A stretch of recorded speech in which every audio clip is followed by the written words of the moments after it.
தேவனே நான் ஓமதண்டையில்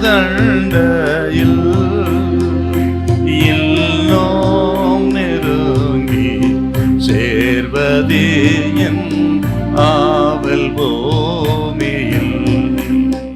1 Peter 2:22.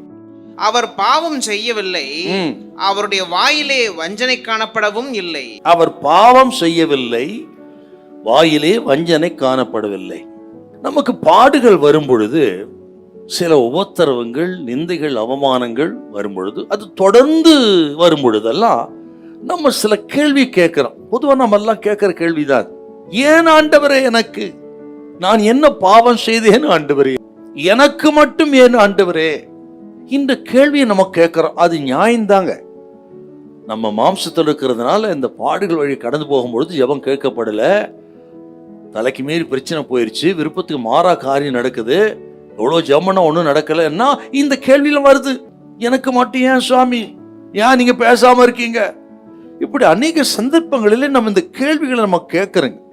சில நேரங்களிலே நமது பாடுகளுக்கு பாவம் தான் காரணம் என்ற முடிவுக்கு வருகிறோம். இது இயல்புதான் கிறிஸ்துவ வாழ்க்கையில. இந்த பாடு எதுக்கு, எனக்கு நல்ல ஆவிக்கிற மக்களா இருந்தா அவங்களுக்கு இதெல்லாம் தோணும்.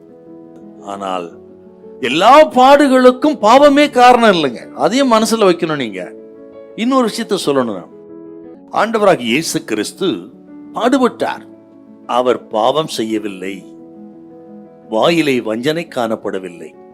அப்படின்னா அவ்வளோ பெரிய மகா பரிசுத்தம் உள்ள தெய்வம் அவர். அவரை அநீதி இழைத்து நீதிபரரை சிலுவைக்கு ஒப்பு கொடுத்தான் பிலாத்து. எல்லாவற்றையும் இயேசு மாறுத்தரம் ஒன்னு சொல்லல, ஏற்றுக்கொண்டார் அப்படின்னு யோவான் 19:9, மார்க் 15:4-5 வாசித்து மாறுத்தரம் ஒன்னு சொல்லவில்லை, பேசவில்லை. அதை தான் பேதுருங்க சொல்றாருங்க. அவர் வையப்படும் போது பதில் வையாமலும், பாடுபடும் போது பயமுறுத்தாமலும் இருந்தார், வாயே துறக்கல இயேசு. இதை கேட்கிற கத்திரி பிள்ளைகளே, ஒருத்தர் நம்ம குற்றம் சாட்டும் பொழுது நம்ம என்ன பண்றோம், ஒன்னு சொன்னா 10 பதில் பேசிடுறோம். கவனிக்கணுங்க, இயேசுவை பாருங்கள், பாடுபடும் போது பயமுறுத்தவில்லை, வாயிலே வஞ்சனை காணப்படவில்லை. தேவ சித்தத்துக்கு முற்றிலுமா அர்ப்பணித்து வாழ்கிற தேவ பிள்ளைகளுக்கு, நீங்கள் உண்மையாயிருந்தாலும், நீதிமான்களாயிருந்தாலும், உங்கள் வழிகளெல்லாம் உத்தமமாயிருந்தாலும், நீங்கள் சுத்தமாயிருந்தாலும் உங்களுக்கு பாடு உண்டு. ஆகவே அதை பொறுமையாய் சகித்து ஏற்றுக்கொண்டு பரிசுத்தத்தை நீங்கள் காத்து கொள்ளுங்கள், முடிவு உங்களுக்கு மகிமையாயிருக்கும். ஹல்லேலூயா, ஹல்லேலூயா.